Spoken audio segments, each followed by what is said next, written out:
Hey everybody, welcome back to where we do deep dives into the New Testament line by line, attempting to take out spiritual nuggets so that we can have our own individual spiritual path to figure out what all of this stuff means.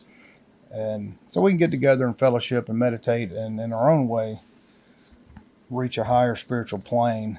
And if you don't like questioning the Bible, then you are definitely in the wrong spot. If you do enjoy questioning everything, then you're in the right spot.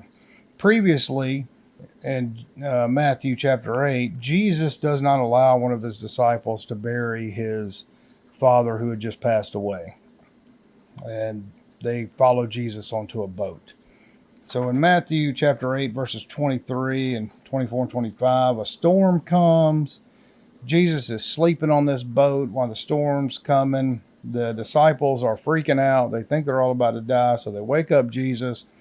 And in chapter 8 of Matthew, verse 26, Jesus scolds them and says, "Oh, ye of little faith." And then Jesus stops the wind and the storms and rain and all this stuff. But I have a issue with why is Jesus scolding them? Because if Jesus is asleep and the boat's rocking, waves are splashing on the boat, like it says, what would happen if they would not have woken Jesus up? It doesn't explain that. I'm just curious. And what else would anyone do? Are they just to lay there and continue to get beat up by the rain and the waves crashing into the boat, causing serious problems? Why scold them like that? And then it continues on in Matthew chapter 8, verse 28. Then it goes straight into this strange zombie story. They get to this region on the other side of the, however you say this, Gergesenes, where they come across two demoniacs, so two demons, and they're coming out of the tomb. And they call out to Jesus, and what the New Testament has a question mark at the end. You're like, "Are you the Son of God?" And so the demoniacs, they ask Jesus, they're like, "Hey, don't harm us. Let us go over there to the herd of swine." And one can only guess why. It doesn't have an explanation. Were they concerned Jesus was going to have a exorcism and cast out the demons, or save them, or why did they need to flee Jesus? And so Jesus, lets them go. So yeah, go on over there with the swine. And then it says the swine go down into the steep, which apparently there's a steep mountain or something, and they go into the sea and they all die. Why did Jesus not redeem them?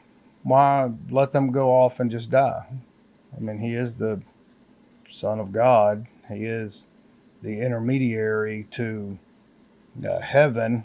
So why not even offer to help them? Just any offer, like that. I don't know. It seems like there's something lacking there. And then after these swine die, apparently along with the demoniacs, the people of the city come over. And instead of being in awe and thankful to Jesus, they ask him to leave their borders. That's a big deal. Are these people not fearful of the Son of God and asking him, like, "Hey, leave our borders, please"? That seems like a really big, bold thing to do. If you got any answers to that, I'd appreciate it in your comments.